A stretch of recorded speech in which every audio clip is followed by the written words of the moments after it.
Okay, hello, and we are here, Alternative, and this time we're doing it with Mr.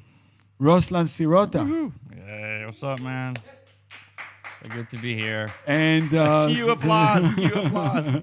Yeah, and you are visiting here in Tel Aviv. You live in LA. I do.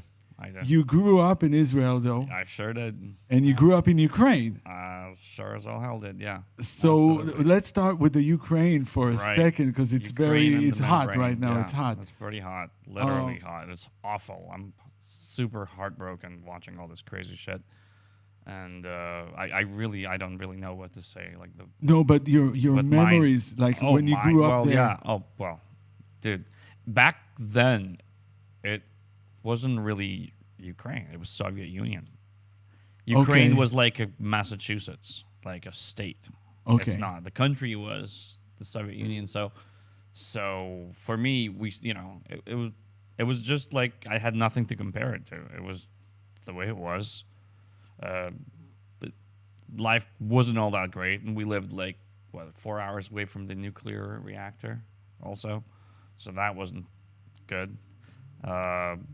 It was just the childhood. Only in retrospect later, when I moved and I lived here and I lived in the States, I realized how crazy it was. I'd have to, I remember having, I would go in the morning or whatever and get bread for mom, wait in line to get bread. We'd have to go a certain hour, because after a certain hour, there was, ran out of bread, and then you have to not have it and go to more. It was crazy shit like this. It was like Soviet Union type, life. But it was normal. It wasn't like anything extraordinary. Yeah, you got to go and get the bread. That's right. That's right. And some people, who live in some other countries, got to go walk a mile to get the water from the well. And it's not for them. It's absolutely normal. And we'd have hot water once a week on a Friday. Really? Oh yeah. So how do you do it? Do it throughout the week in the winter? How do you boil water? You boil water, and then you bathe in boiled water. And then I'd go first, and then my older cousin would go second in the water that I bathed in, and that's that. But that was just normal. It's normal. Absolutely. I mean, it's insane now. I live in LA. My building didn't have hot water for one afternoon, I think, a month ago. And I almost lost my shit. I was like, what? What the fuck? I almost started singing the Soviet anthem again. I was like, God. And then it happened again the other week, and it really made me God, we used to just not have hot water. And that's the deal. There isn't any. Sorry. That's it. It's actually more healthy. Right? To have, if you bathe in cold water. That's right. That explains everything. Yeah. That's why we're strong people. We have to wash in cold water. So do you still have some people that you know over there, relatives My parents or family? mostly, yeah, distant relatives and a bunch of my parents' friends. My parents immigrated when they were in their 30s. And so obviously they have a bunch of, classmates and coworkers from back in that life. When you leave a place in your 30s, by then you already know a bunch of people there. So my parents, not so much myself. A couple people that, that I went to first 3 grades with that I spent, I only went to the first 3, grade 1, 2, and 3 over in the Soviet Union. So I'm still in touch on Facebook with some of those kids, but I haven't seen them in an increasingly longer and longer period of time at this point. And it's been, they all have kids now, and like they don't even look, Last time we saw each other when we were 8 or something. Now we're in our 40s, so like we're not like friends, but I'm in touch with a few of them, and some people I met on tour when I was touring Ukraine, actually. Some journalists, and it's horrible. And it's horrible. It's crazy. It's horrible. And they're in hiding. They're like running away. It's war. It's like good old school military, invasion and takeover. It's like that. It's like old school. We come with tanks and we fuck Russian production. Yeah, absolutely. Yeah. They still do it the old way. They're like, okay, we're gonna come and like start blowing shit up and so. I just want to, for the people that, that just getting to know you right now, I'll just tell, you played with some of the biggest names in jazz, fusion, something. Yeah. All right, Stanley Clark. Right. Right. Wow, yeah. You put 3 albums out, or 2 albums. 2 albums, yeah. 2 albums, right? Yeah. And you have Stanley Clark, Chick Corea, George Duke playing on your albums. That's the first one. Yeah, they just really wanted me to release something. They were so helpful. Like, can you please put a record out? Like, we'll help. And they all just hopped on and played on it because they knew I have to get the first out so that I get the second out, so that I get the third. But you gotta get that first one out, and they were all super, super sweet, just like supportive. Okay. Yeah, well, just put something out. Like back when we were your age, we were doing 3 albums a year. I'm like, yeah, I know, and it was different, and I was so scared. I'm like, I don't know if I'm ready for this. I'm confused. What kind of music should I make? Is this good? Is this no? Like just whatever. I'll play on it. We'll play on it. Like just so they all agreed. It was really great. All right. So now let's go back. I just wanted people to know, Sure. and also you play with Josh Grobman, right? With Josh, right, for a while, yeah. And who else? Oh God, man, I've been in LA for 16 years and on the East Coast for a couple. I've played. We should probably put a list of names underneath. Just give me 2. I've had to pay. Well, I mean, I've done Alicia Keys stuff. I've done Lauryn Hill stuff. I've paid a lot of rent playing for a lot of people. Okay. So. And did you start playing in the Ukraine? Okay. Yeah, absolutely. And do you think that the Russian discipline, right? Yeah. Of playing did help? Yeah. Well, you see, it's a funny story. I started playing by ear, and very quickly, the music teachers came to my dad and said that unless he sends me, to study serious music, which is classical music, of course, I'm going to be a wedding musician or a street musician. And if he doesn't want that to happen, he better send me to study some serious music.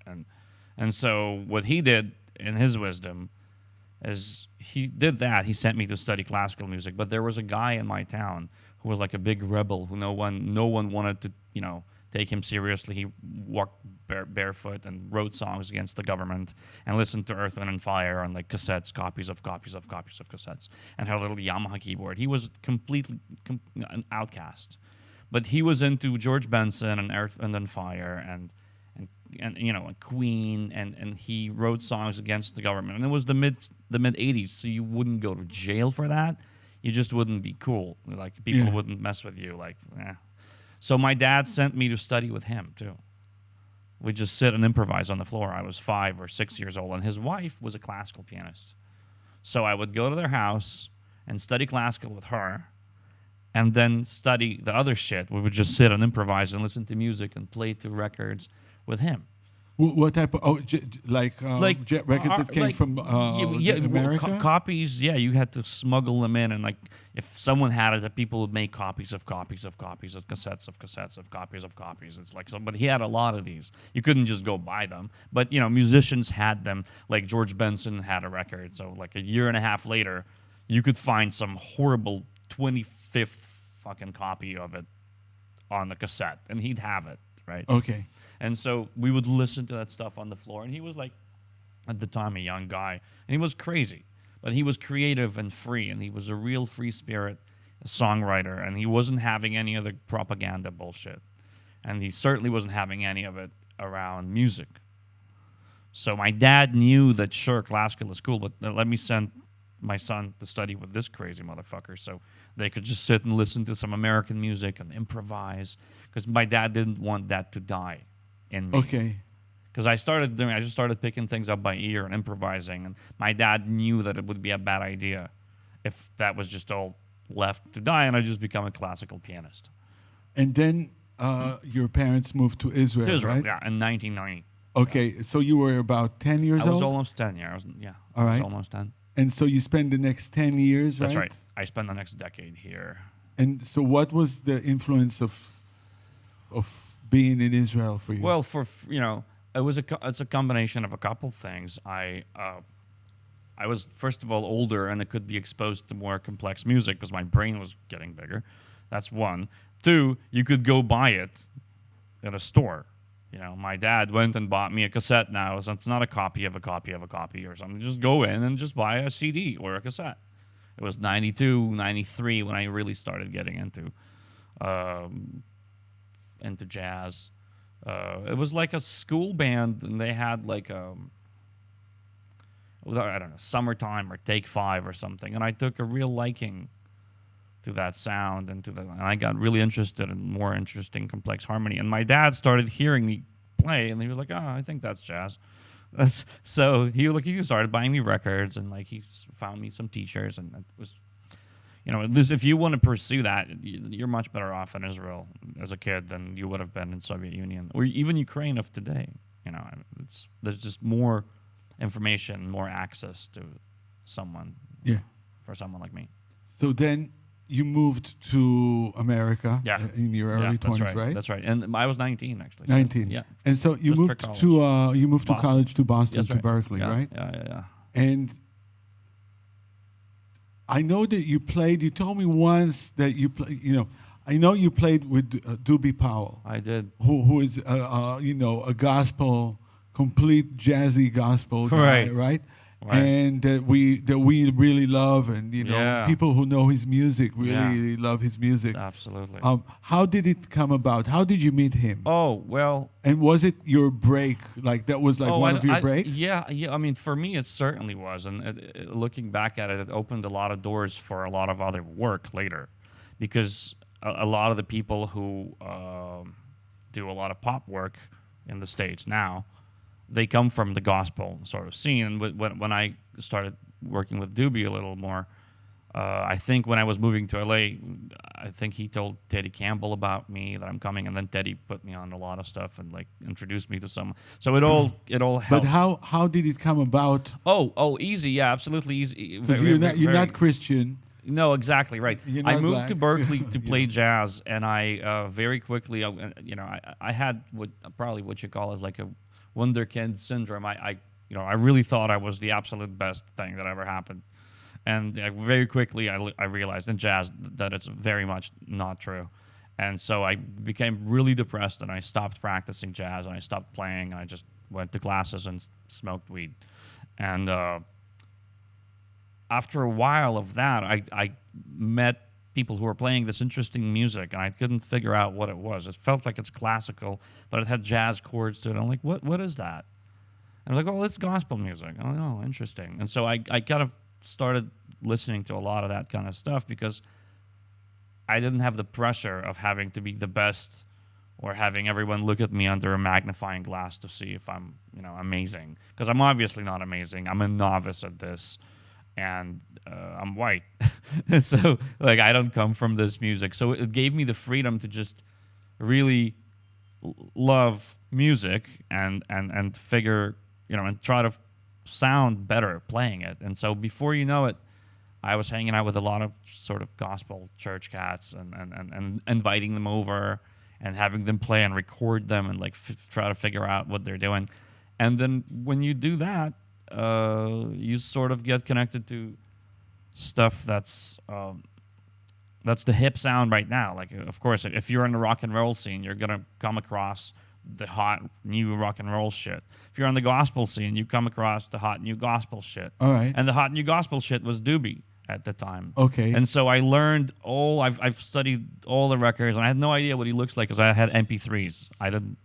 And so I learned all the songs, and I sounded just like him, and that I had that whole sound because that's all I was listening to obsessively for a long time. And then I was at some shed, we were playing at some church or something, and I was playing, and I see like a bunch of dudes sitting over there, like looking at me like I'm crazy. And I'm like, wait, okay. And then they walk up and introduce themselves, and it's like Doobie and Kevin. And I'm like, hey, and I had no idea it was them. Okay. What like, did you play? I don't remember. I don't remember. It's not even so much what I played. It's just at the time when we were, whatever I'd play, I'd have that sound. I'd have their stuff. So, can you show me like what is that vibe or that sound? I feel really. I'll play you like a little intro of what I was shedding back then. I can't really summarize that. No, it doesn't have to do back then, but I want to understand. Like, I probably. Well, they have all the gospel traditional sort of stuff, but they have a lot of other, like the parallel chord stuff, like the.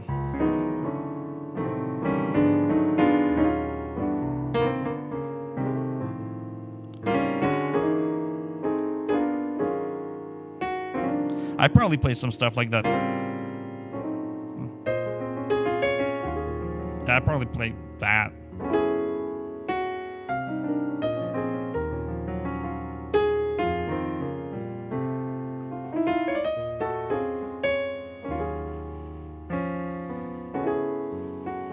Like it's gospel, but like, and I'm not a big expert on it. It's just I probably knew more of their music than I knew proper, gospel music. So what is? But they heard it. They heard it, and they were like, "Hey, we're playing a gig tomorrow. You want to play? You obviously know the shit." And I was like, "Yeah, absolutely." I didn't know it was them. Probably a good thing. I would have been more nervous to play had I known, and it was cool. So what was the experience to play with them? Versus like the other jazz gigs, because it's a different thing. Absolutely. And it's as complex. I think it's more complex. It's for sure. Yeah, it's got its own world of complexity harmonically and rhythmically. And it's I don't even know, man. I couldn't believe it. I couldn't. It was that thing that you kind of go and you practice. I didn't practice all that stuff in hopes to play with them. I just practiced because I wanted to sound like that. And then it all kind of came together. And yeah, I was really proud. I was very happy. I was super nervous. I'd still be nervous now if I played with them. Because you really are stepping into a world, right? You're stepping into a thing that they have. And in general, if you play gospel music or whatever, I'm not a gospel player in any way. I don't consider myself one. I'm someone who plays and got the chance to play a bunch of it under some serious people who really play that music well. Like sometimes it's all they play, and sometimes they come from that and they play other things. But I was really lucky to sit under a bunch of cats that are like that, and among which, as DP and the family, the Billy and everybody. And the Powell family. Yeah, and that's a sound, and it goes back before Doobie, Ivan Powell. Like that's a thing. But most of the shows would happen in churches. Well, we did some stuff in churches. We went to a couple of conventions, like Christian conventions, performed there. We did a live recording, I think. And I played on some other stuff over the years, some of it remotely, but it would be. I wouldn't even care, and we would drive to some state. Let's do some of that thing. Oh, right? Sure, yeah, let's do it. Show me a little bit of those changes. A cycle, and we'll just go for it. All right. Yeah, let's do it. So that's a Doobie Powell thing, right? Yeah, I think so. Well, we'll see. We'll send it to him later and see if he recognizes it.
Yeah. It's been a minute. So- Something like that. Yeah. I'm gonna send it to DP. Man, this stuff would be like all I played for a long time, for like 2.5 years. Like if you caught me in my mid to late 20s.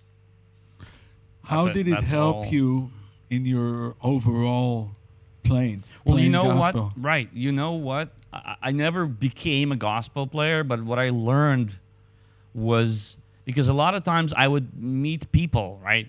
Piano players or bass players or whatever, musicians who knew less stuff than I did, because I came from jazz and I came from classical and I came from a bunch of like new harmony. And I'd meet a lot of people who knew less stuff than I know, but they had an ability to find the spots of when they would find what they call a placement. They would take the fewer things, or sometimes the few things they know, and they'd find the perfect spot to put something to.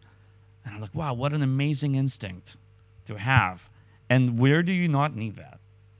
That's exactly what I've always felt like I lacked in my jazz playing. It's that ability to really have time things well. I think that in jazz, a lot of times when somebody plays a melody, and the people that play the harmony or whatever, they don't necessarily mean to make the melody sound nicer or richer. It's just more interesting. Right. And in gospel, it sounds somehow nicer. Right. Well, a lot of, because ultimately, right, I know what you mean. I think the great jazz players, they do that too. Always the greats are doing. But in gospel, that's the actual game. Yeah, that's exactly that. There is no other game to play. That is the game, because it's song-based music. At the end of the day, yeah, we see them shred and we see them now like gospel chops and all the cool stuff. But ultimately, this is a music that comes from someone singing and someone playing behind them. So there's obviously going to be a lot of mileage in that tradition of people figuring out how to play behind singers, because, you know, this whole new gospel chops thing is very, very, very new. Up until very recently, there really wasn't a whole lot of that. But what there was a whole lot of is what you're talking about, is playing behind a singer and make the melody sound good, and make, you know, either whether you're singing, whether you're comping, it's also a music that's in service of, right? Gospel is a music that's in principle, it's in service of something. All music should be that way, and is. Absolutely. But in gospel, again, there is really no way out of that, right? You're in church, and if you get too busy, you get too out of pocket, you get yelled at because you're interrupting the process. So you literally can't. You have to focus on what matters, just as a matter of what you're doing. There is no, you know, if you play too many notes, you're interrupting the flow of the service. People will look at you funny. So you learn not to do that early on. And you learn how to make the melody sound nicer early on, because that's what you're there to do. If you're 17 and you're playing at a church or whatever, that's the gig. That's what you do. So that no wonder they later end up on a bunch of pop gigs, and because they have those abilities. And nowadays also the jazz that's going on right now, that's coming out right now, is very influenced by all of that stuff. Yeah, of course. Yeah, that's, you know, that's and happening. I think it makes it even more accessible nowadays. Sure. Yeah, absolutely. Who are you like now? You're like you know, people that you listen to nowadays that you think are you know, not necessarily have to be gospel, but even in jazz, but you know, it's funny. It's a funny thing. I'm reaching that age where it's really tricky for me, sort of, to see these things, because I'm maybe too close to them. And a lot of these people are my friends and people who I've known for a while before they blew up. But now from LA, right? From LA, from New York, yeah, because there is a big scene there, big scene in LA that is like the now jazz. That's thing, right. Like Kamasi Washington. That's right. Right? That's right. That's Kamasi, Thundercat, those guys. Yeah, yes. absolutely. They're definitely leading the way of some. I think it'll take some time historically to see what it actually is. But there really is a movement that's happening, that's coming out of LA. Did you figure out why? Like, because I know they all come from the same high school or art school or whatever. I think my best bet would be that, to me, they are kids who had jazz in school and hip hop at home. Like when I play with them, when I hang with them, when I see them, to me they are those. I've always, my analysis of those people has always been that, you know, there was jazz in school or something, like band, but at home they would listen to records that either their parents listened to, which is a lot of soul and R&B, or the records of the time, which was, you know, Dr. Dre, whatever they were listening, Snoop, or whatever they were listening to. And I think similarly to what happened to me, I think, and to any artist, when they became older, these things started sort of to merge more. There was some jazz in it, there was some hip hop in it, there was some complexity in it, there was some attitude to it. It was all of those things, and I think it reflects the now. Yeah. And that's kind of how it works. I think people emerge and they really absorb certain things, and then they manifest that new thing, that sound.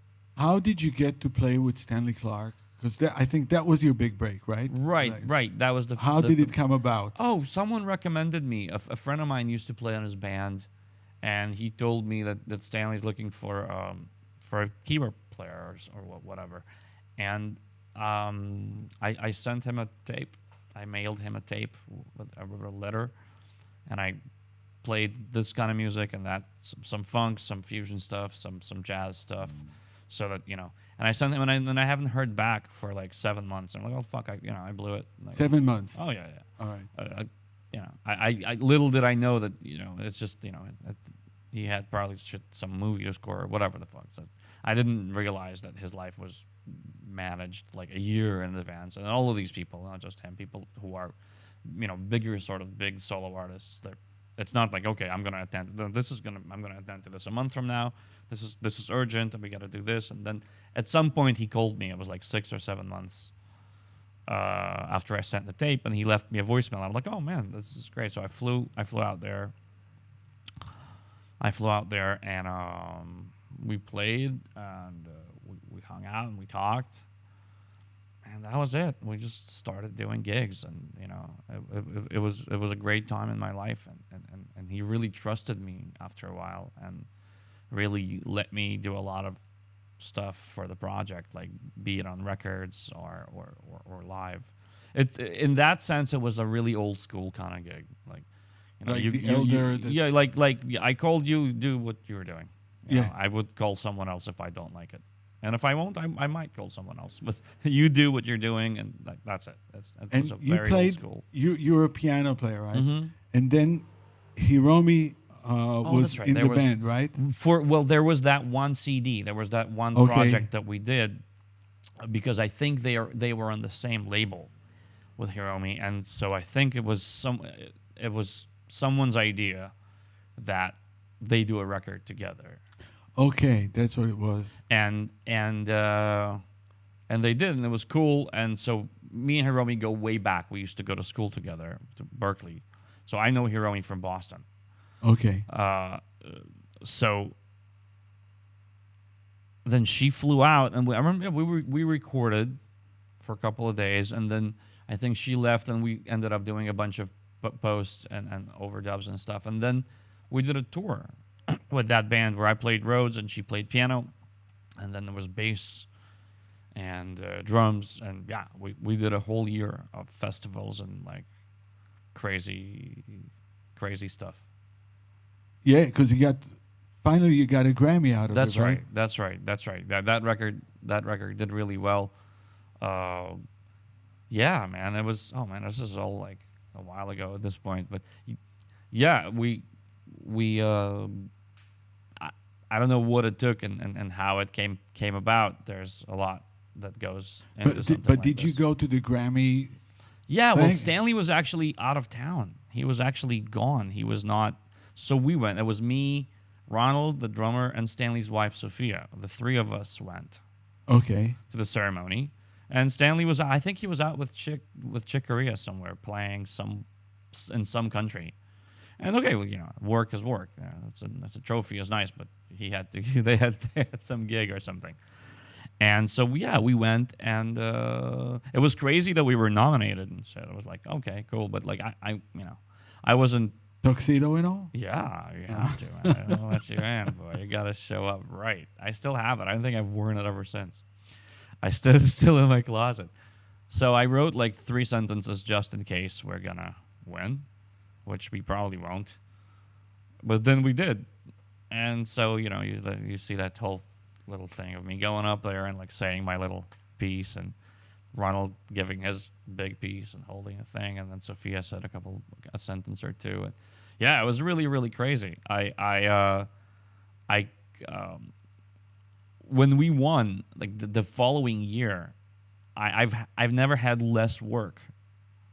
Really? Yeah, than I've ever had the following year, because a lot of Stanley still worked, but so that was that. But it was usually him, or I had another gig, or I do multiple things. It sort of became like I might be like too expensive now, and so people stopped calling.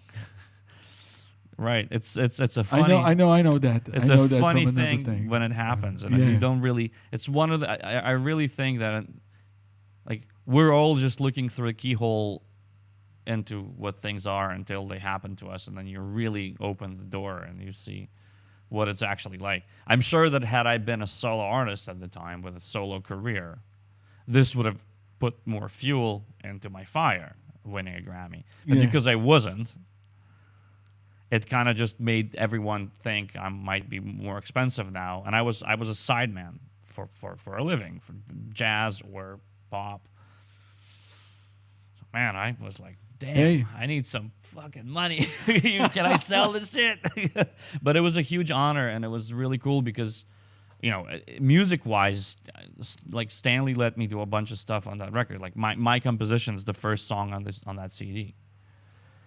Okay. Yeah, and a bunch of other stuff. So musically, it was super, super awesome, and we worked a lot on this project, and again, by that point, Stanley kind of trusted me and let me do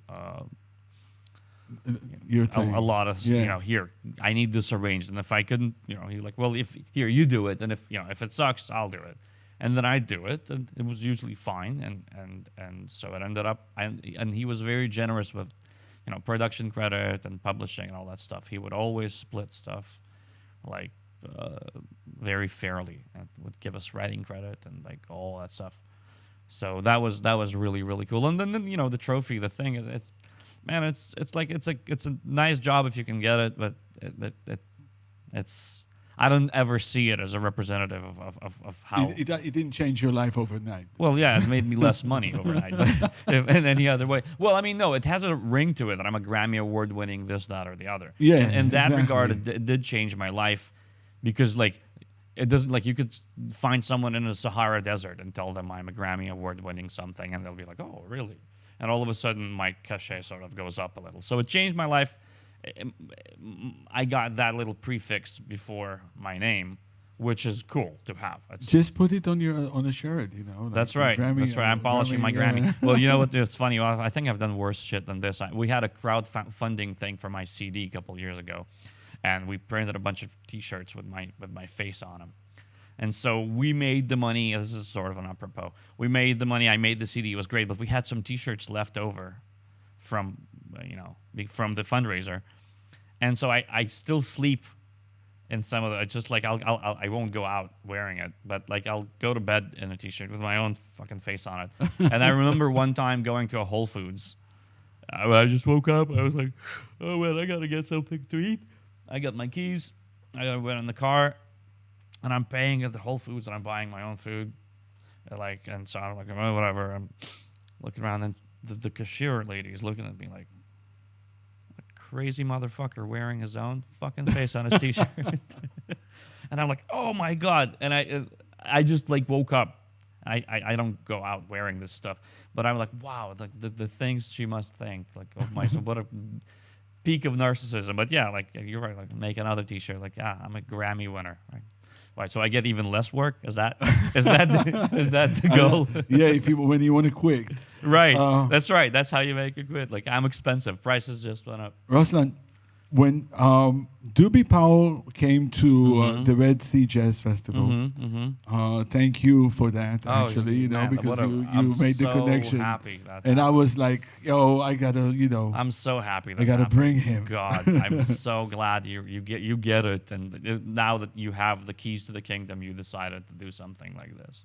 I had the opportunity. That's all. Amazing. And I'm so happy it happened, man. Wow. So when he came and he played one of your tunes. Yeah, right. And he changed the lyrics also. It became like a gospel. That's right. Yeah. Jewish Christian. Right. That's right. Thing. It was amazing because I will tell the people that it's a jazz festival in the desert, and it's very hot in the desert and on the Red Sea.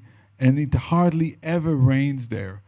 On that day, that was the only day that it rained from morning up until 5 minutes before he put his foot on stage. And then it stopped raining while he was, performing. And once he stopped performing, the rain came back. So go figure, man. You have a song called tune called Bee's Knees. That's right, and I think he really liked that outro part of it, and he used it, and he made a song out of it. He made a song called Yahweh. So cool, Yahweh, and the whole crowd was singing Yahweh. Amazing. It makes sense to them too. A bunch of Jews, like they get what he's talking about. Hey, written by a Jew. That's right. Let's do it.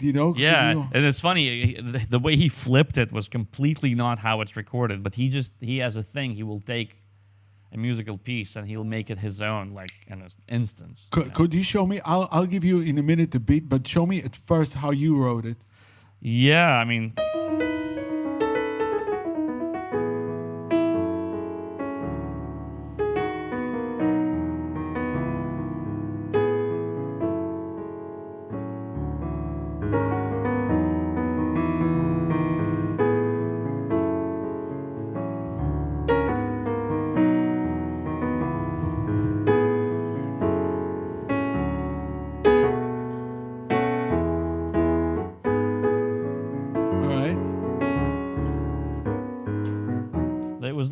I'll play it to you when we're done. It was like that. And then he went and I like these chords. And he put a beat on it. And I'm like, woo! Like that. All right. Fire. Yeah, that's more kind of how he did it. All right. On A. All right.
bit too deepy to flip some stuff like this and make. No, it but that's a sound. beautiful tune, man. Thanks, man. it's So was the an tune. ending. The tune is called Bee's Knees. yes, and there's a bunch of stuff going on. A really cool sign of a song when you write. I'm sure you know this as well.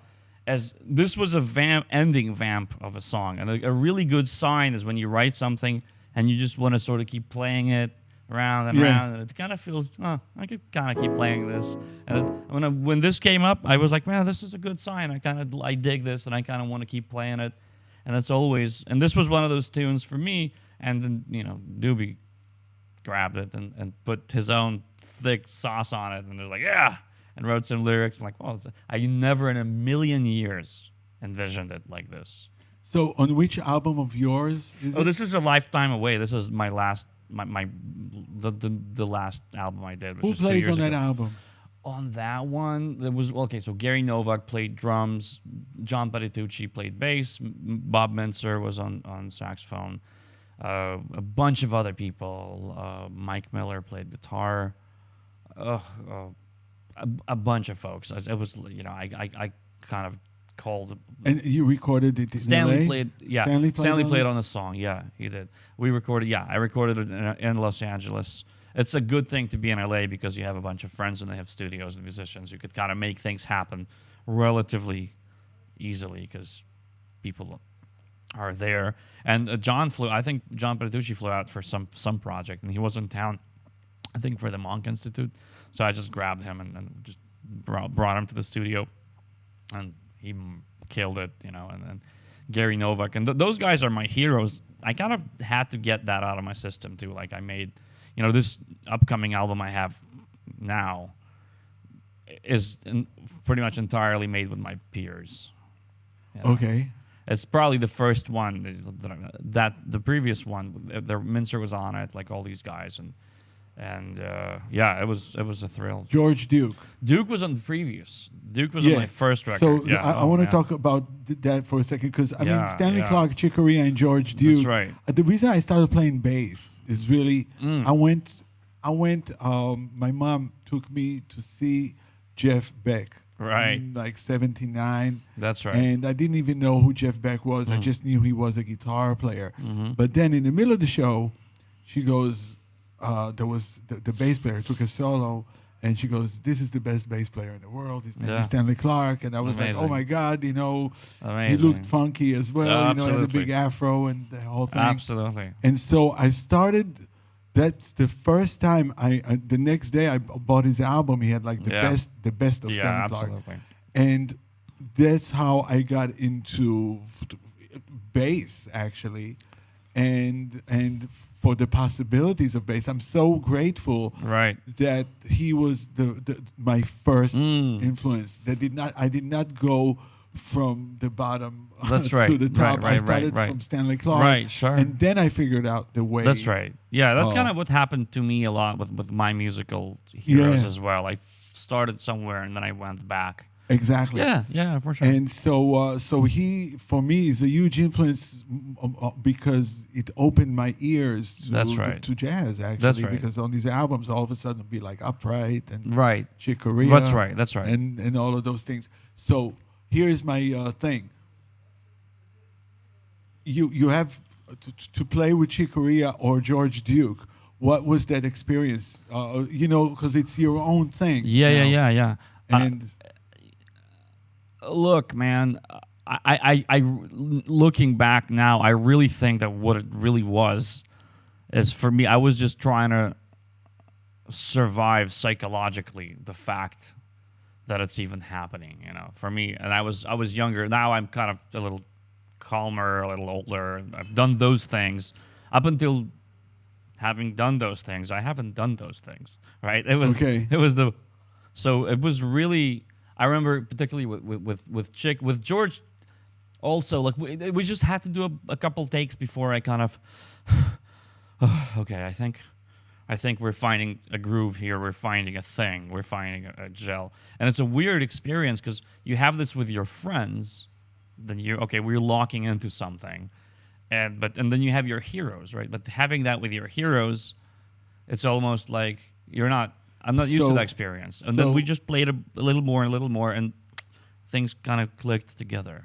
That was while the recording session on that date. Mm-hmm. That was just one date. No, they were separate. Yeah, I went to George's house in Hollywood, and I went to Chick's house in Florida to do that at his house. And I spent the whole day there. And he had two beautiful pianos. I think one of them was sold now. And he had a beautiful Bosendorfer and a beautiful Yamaha in there. And he had an engineer, and they hosted me, and we ate and talked and hung out and recorded.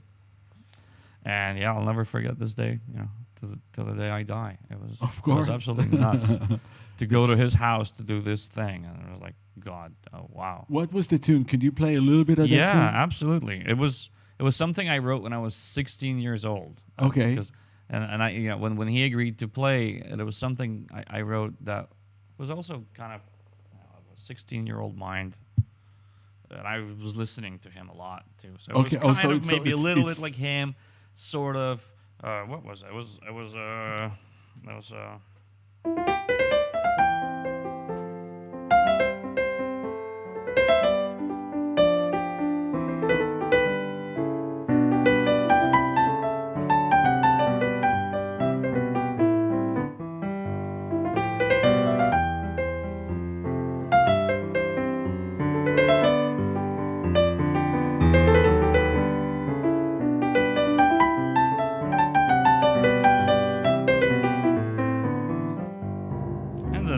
section and all, and so you wrote that at 16. Yeah, and that's then nice. Thanks, man. That was fun, and I figured instead of trying to reinvent whatever, I figured this could be a cool tune we could do, and it'll be right up his alley. He will murder, and he did.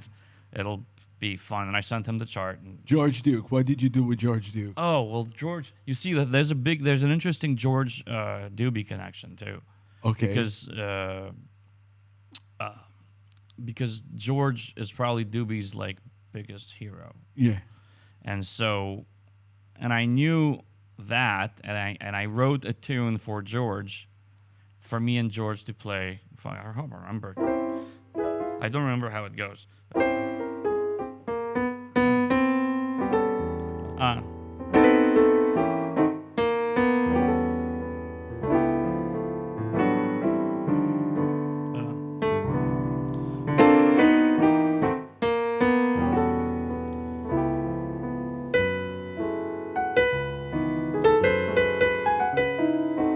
Anyway, I used a lot of Doobie's stuff in it too, and I named it Hubert, which is Doobie's first name and Doobie's dad's name, and I named it Hubert for that fanfare Doobie as pops, and me and George recorded it, and I sent it to Doobie, and I was like, "Here, your favorite guy," and I wrote the song, and I probably stole a bunch of Doobie's shit on it. They like a bunch of little passages that if you know Doobie's music, you could hear, hey, that might be like something like that.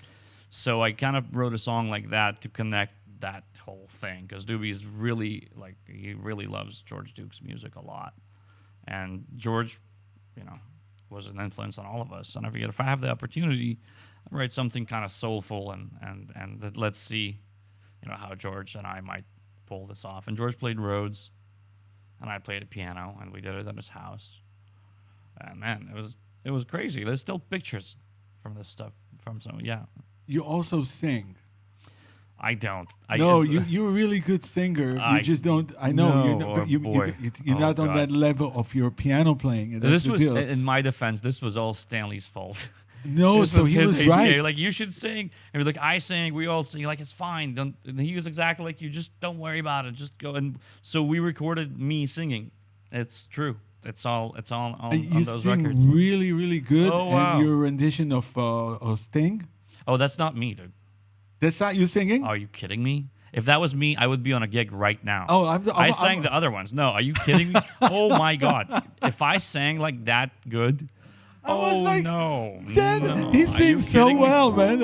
He sings that Sting song. That's Trevor. That's my friend Trevor Wesley, who's amazing. Yeah, I know the track. I sing on other tracks on that CD, but I would never. That's the one song I would not dare to do.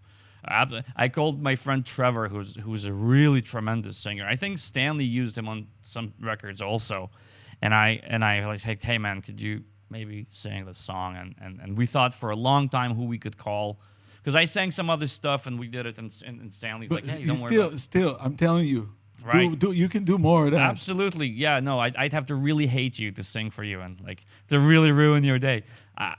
It's a whole other beast. No, I don't think so. But I started singing just about 2 years ago. Oh, no way. And the first few shows, I was like, oh shit, and like really more like singing, leading the song. Yeah. But it's really like anything else. It's a muscle. You just get better at it. And you get better, and after a while, you really don't think about it. And I'm so happy. Sure. I'm almost not thinking about it. I'm thinking about it. Well, good. Yeah. I mean, sure. That means I still have some time. I'll get there once I figure this out. So, listen, Voroslan, I hope to see you next year at the Red Sea Jazz. Absolutely, man. Absolutely. Yeah. And I know that it's going to be off the chain. I can't wait. Every time. I mean, this is, aside from me being biased, this really is one of the best festivals. Like, and it's not. I'm not just saying it because I'm from here and like I've played on every festival under the sun at this point, and this really is. That's such an event, and it always has been. It's like the history of this of the festival, and I'm so happy to know that you are now sort of at the helm, the creative directing and stuff. Thank you. So we have a lot of good things to expect. And see, Doobie would have, it really took someone like you to sort of make that call. And, we got Doobie to come here to the whole event and play some music. It was an amazing experience because it was bigger than just the music. It was wider. Right. I don't know what it was, but that's right. That's right. As I told him, I was like, Jesus was here. I'm sure he would agree. I'm sure he would agree. The rest of the country, it was the opposite. The rest of the country was like a heat wave. Fires everywhere. That's right. And only in the desert where he plays, in that 8 miles radius, was like raining. And it stopped for his show. Yeah, it was just that's right. Amazing. Yeah, right. So before we go, let's just play one of my things. Let's do it. And that is, let me just set it up with start playing something in A while I'm setting up the tempo, all right?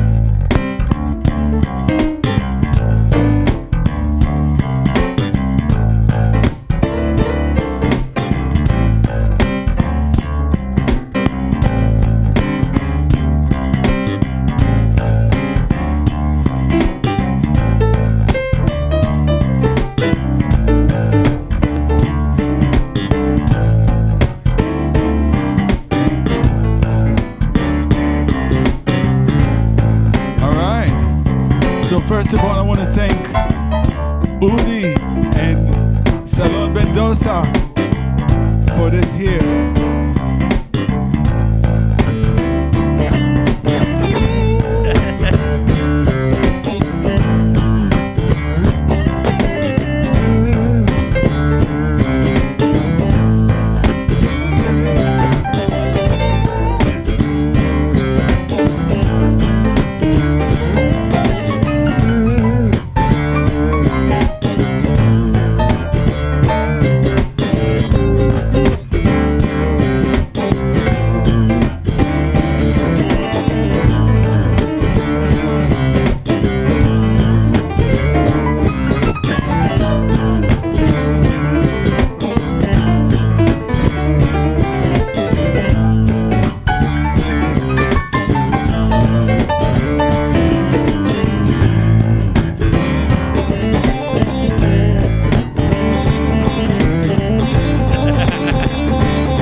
Thank you so much, man.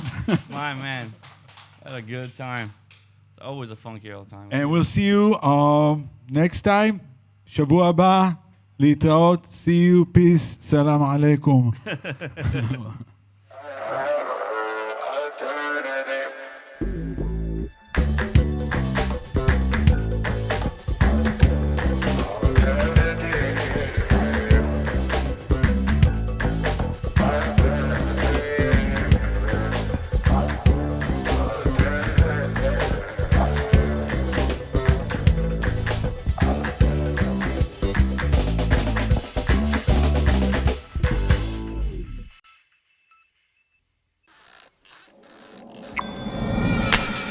Thank you.